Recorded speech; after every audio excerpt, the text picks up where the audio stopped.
Magical electric bike robot.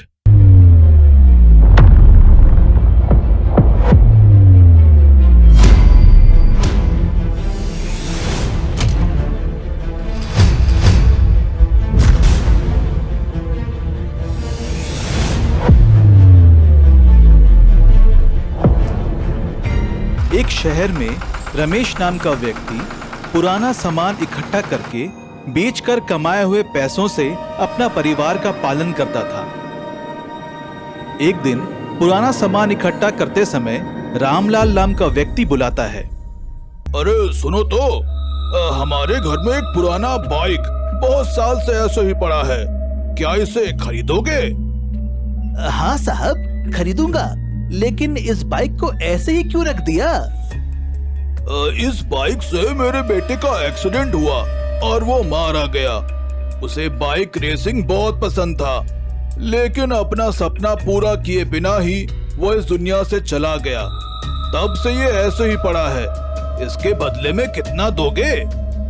इसके बदले में पैसे नहीं, केवल 2 किलो शक्कर और प्याज दूंगा। क्या कहते हो?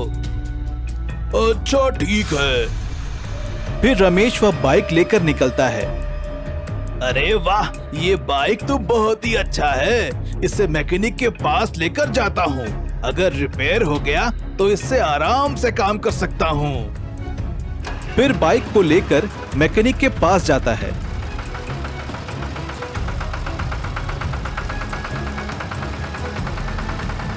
भैया, ये बाइक कुछ काम आ सकता है क्या? हाँ, बाइक बहुत अच्छा है, लेकिन पेट्रोल टैंक पूरा खराब हो गया। इसे रिपेयर करके इलेक्ट्रिक बाइक पे बदल दूंगा। बैटरी को चार्ज करने पर बाइक चलेगा। अच्छा, तुम्हारी बातें सुनकर बहुत खुशी हुई। लगता है आज मेरी किस्मत बहुत अच्छी है। जल्दी से रिपेयर करो। अच्छा ठीक है। फिर मैकेनिक बाइक रिपेयर करके इलेक्ट्रिक बाइक में बदल देता है।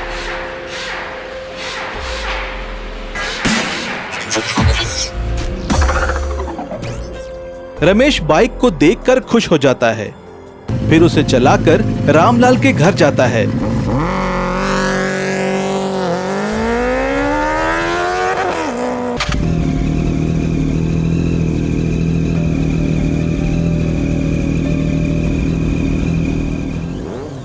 रामलाल जी, एक बार ये बाइक को देखिए। अरे वाह, सुपर! कहाँ से ले आए?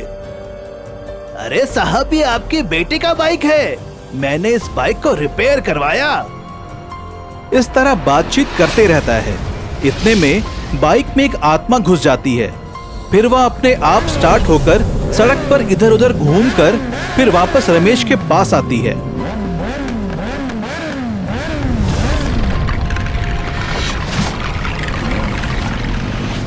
बाप रे, ये बाइक को क्या हुआ? मेरे बिना कुछ करे ही अपने आप ही स्टार्ट हो गया। मुझे सावधानी बरतनी चाहिए। फिर रमेश अपने घर चला जाता है। एक दिन शहर में इलेक्ट्रिक बाइक रेसिंग प्रतियोगिता होती रहती है, तो तुरंत वह बाइक स्टार्ट हो जाती है। फिर जाकर बाइक पर बैठते ही बाइक रेसिंग में भाग लेकर जीतती है।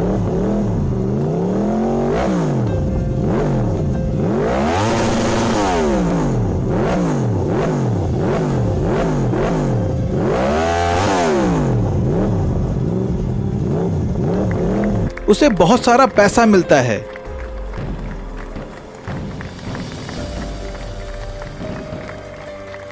उन पैसों से एक अच्छा सा घर खरीदता है।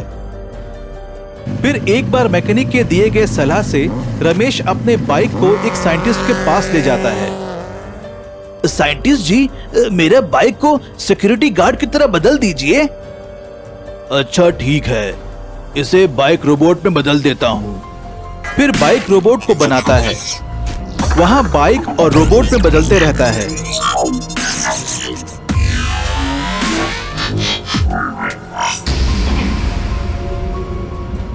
आपने जैसा कहा वैसा ही बाइक रोबोट में बदल दिया है। अब आप इसे ले जा सकते हो।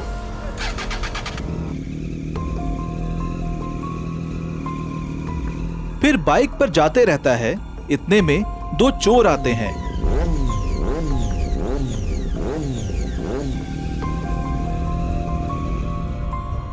अरे ये बाइक मुझे दो, नहीं तो तुम्हें मार कर इसे उठा कर ले जाएंगे। नहीं नहीं, मुझे कुछ मत करना, और मुझे ये बाइक बहुत पसंद है। आपको जितना चाहे उतना पैसे दूंगा। हमें पैसे नहीं, तुम्हारी बाइक चाहिए, अभी दो। मैं नहीं दे सकता, प्लीज मुझे छोड़ दो। फिर इतने में एकदम बाइक स्टार्ट हो जाता है, फिर रोबोट में बदलकर उन चोरों को दौड़ा दौड़ा कर मारता है।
तब से रमेश सबकी सहायता करते हुए अच्छा नाम कमाता है।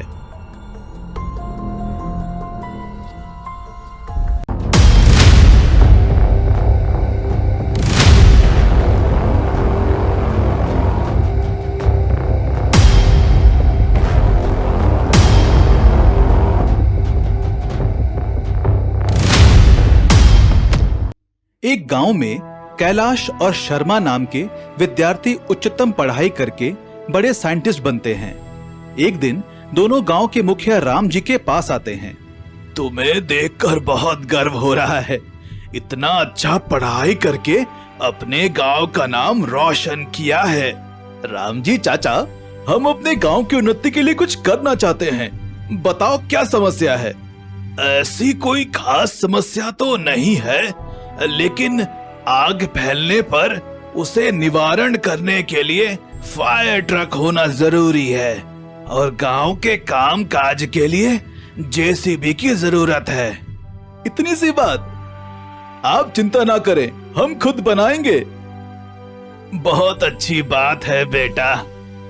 अब हम चलते हैं। इस तरह दोनों वहां से प्रयोगशाला पहुंचते हैं। कैलाश फायर ट्रक रोबोट बनाता है और शर्मा जेसीबी रोबोट को बनाता है।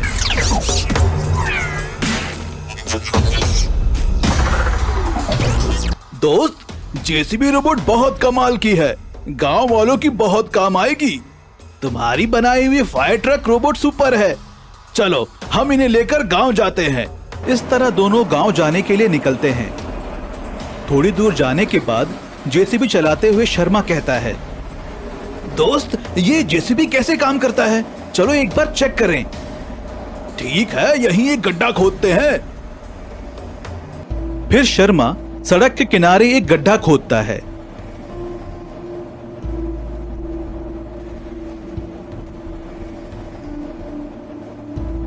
उसमें से एक बड़ा सा मटका निकलता है।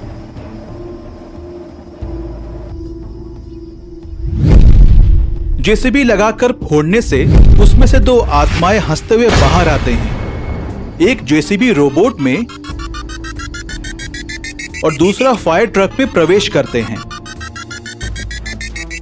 इस बात से अनजान कैलाश और शर्मा जेसीबी और फायर ट्रक को लेकर गांव के मुखिया राम जी के पास जाते हैं।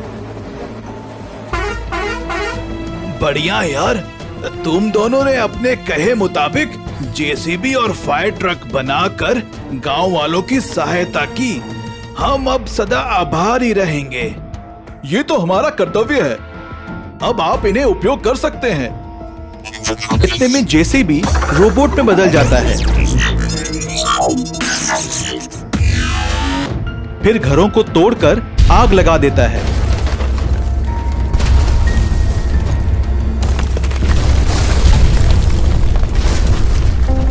फिर पेड़ उखाड़ फेंकता है। दूसरी ओर फायर ट्रक आग को बुझाता रहता है।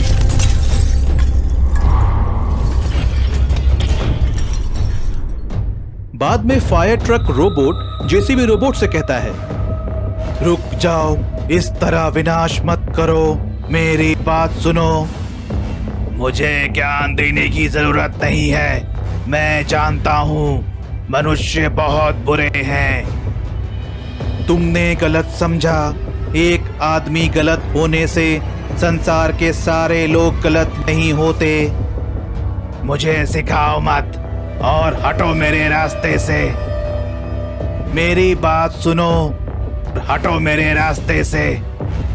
उन रोबोट्स में आत्माएं होने के कारण दोनों रोबोट के बीच भयंकर लड़ाई होती है।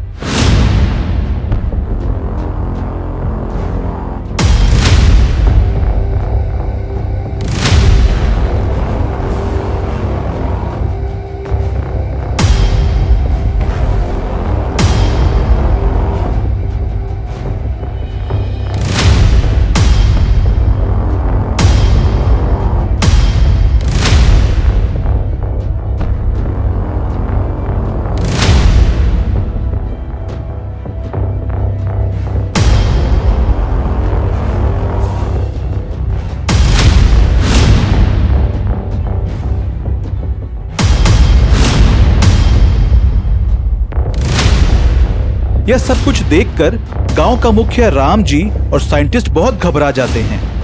ये क्या, जेसीबी रोबोट सारे गांव का विनाश कर रहा है। मैंने सोचा आप गांव की मदद कर रहे हो, लेकिन ये तो सब विनाश हो रहा है। अब इस रोबोट को कैसे रोकेंगे? पता नहीं ये जेसीबी रोबोट ऐसा क्यों कर रहा है। मुझे माफ कर दीजिए, कुछ गड़बड़ है। पता नहीं क्या हुआ, ये हमारे कंट्रोल में नहीं है। क्या करें, सारे घरों का विनाश हो गया और सारे पेड़ गिर गए। क्या आप दोनों गांव का विनाश करने के लिए यहाँ आए हो? आप साइंटिस्ट हो या क्या हो? तुरंत यहाँ से चले जाओ। हमें माफ कर दीजिए, फायर ट्रक रोबोट तो सही है। लगता है जेसीबी रोबोट में कुछ खराबी है। अभी ठीक कर देंगे और जितना भी नष्ट हुआ है वह सारा पैसा हम देंगे, चिंता ना करें। कुछ नहीं चाहिए, कृपा करके आप ये यंत्र लेकर यहाँ से चले जाइए। हम पर भरोसा करें, हम सारे घर फिर से बनाएंगे। इतने में वहां स्वामी जी आकर कहते हैं, इसमें इन साइंटिस्ट का कोई दोष नहीं। असल में इन यंत्रों में आत्माएं हैं, इसीलिए यंत्रों पर किसी का कंट्रोल नहीं है। जेसीबी रोबोट में जो आत्मा है वो मनुष्य को द्वेष करता है। जो आत्मा फायर ट्रक में है वो मनुष्य को प्रेम करता है। स्वामी जी, अभी हम इन्हें कैसे रोकेंगे? आप चिंता ना करो, मैं अभी इन पर मंत्र जल छिड़कता हूं, अभी रुक जाएंगे। इस तरह स्वामी जी के यंत्रों पर मंत्र जल छिड़काव करते ही वे रोबोट फायर ट्रक जेसीबी में बदल जाते हैं।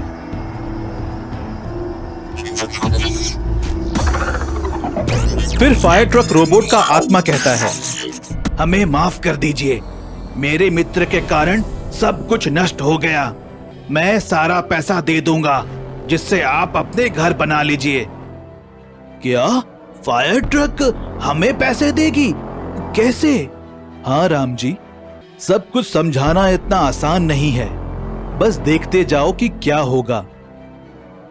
इतने में फायर ट्रक पाइप से पैसे निकालता है। यह देखकर सब लोग आश्चर्यचकित हो जाते हैं। फिर स्वामी जी कहते हैं, आत्माएं, तुम तुरंत यंत्रों से बाहर निकल जाओ। आत्माएं यंत्र से बाहर निकल जाती हैं। गांव वाले साइंटिस्ट कैलाश और शर्मा की प्रशंसा करते हैं।